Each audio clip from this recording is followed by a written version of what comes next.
पिछले 10 वर्षों में प्रधानमंत्री श्री नरेंद्र मोदी जी ने भारत की अर्थव्यवस्था को एक बहुत ही संजीदा तरीके से, एक बहुत ही मेथोडिकल वे में मजबूत अर्थव्यवस्था बनाने का जो अभियान किया है, इस अभियान में आज का बजट एक महत्वपूर्ण कड़ी है।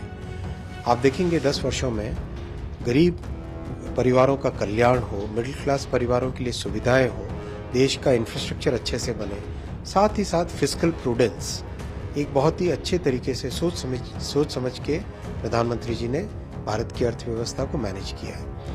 आज के बजट में वही रिफ्लेक्शन, वही पॉलिसीज का कंटिन्यूएशन दिखाई देता है। आज के बजट में एक बहुत महत्वपूर्ण बात है, एम्प्लॉयमेंट अपॉर्चुनिटीज क्रिएट करने के लिए एक विशेष 2 लाख करोड़ रुपए का प्रावधान। नौजवानों को किस तरह से इंटर्नशिप के माध्यम से नया रोजगार मिले, फर्स्ट टाइमर्स जो जॉब में जाते हैं उनके लिए एक सुविधा, प्लस जो मैन्युफैक्चरिंग सेक्टर में किस तरह से लोग ज़्यादा से ज़्यादा जुड़े, लोगों को ज़्यादा से ज़्यादा रोजगार मिले, इस सब की व्यवस्था को आज के बजट में एक महत्वपूर्ण स्थान दिया है। इस प्रावधान के लिए माननीय प्रधानमंत्री जी और माननीय वित्त मंत्री जी का हार्दिक अभिनंदन। इतना दूरगामी, इतना फोकस्ड वे में एम्प्लॉयमेंट क्रिएशन का इतिहास में ये सबसे बड़ा कार्यक्रम है। साथ ही साथ गरीब कल्याण के लिए 3 करोड़ नए प्रधानमंत्री आवास योजना में नए घर। आप सब जानते हैं, अभी चुनाव के दौरान भी आपने देखा होगा, देश भर में जिस भी परिवार को पक्का घर मिला है उनके परिवार में कई जनरेशन्स के लिए ट्रांसफॉर्मेशन होता है, कई जनरेशन्स के लिए अच्छी सुविधा मिलती है। तो ये बहुत महत्वपूर्ण चीज़ है। तीसरा बड़ा फोकस है मिडिल क्लास परिवारों पे, टैक्स रेट में सिंप्लीफिकेशन लाना, टैक्स की दर को कम करना।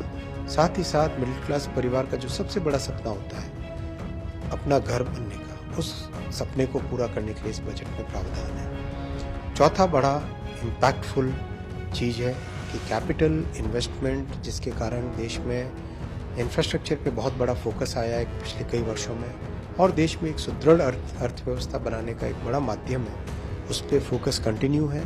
11,11,000 करोड़ रुपए का इन्वेस्टमेंट इस बार इंफ्रास्ट्रक्चर में होगा। इससे देश की अर्थव्यवस्था मजबूत बनेगी। एक लंबे समय तक जो बेनिफिट्स मिलते रहे वो होगा। जैसे रेलवे का अगर हम लें, 10 वर्ष पहले अगर हम देखते तो रेलवे में मात्र 30-35 हज़ार करोड़ का इन्वेस्टमेंट होता था। आज के बजट में 2,62,000 करोड़ का इन्वेस्टमेंट है।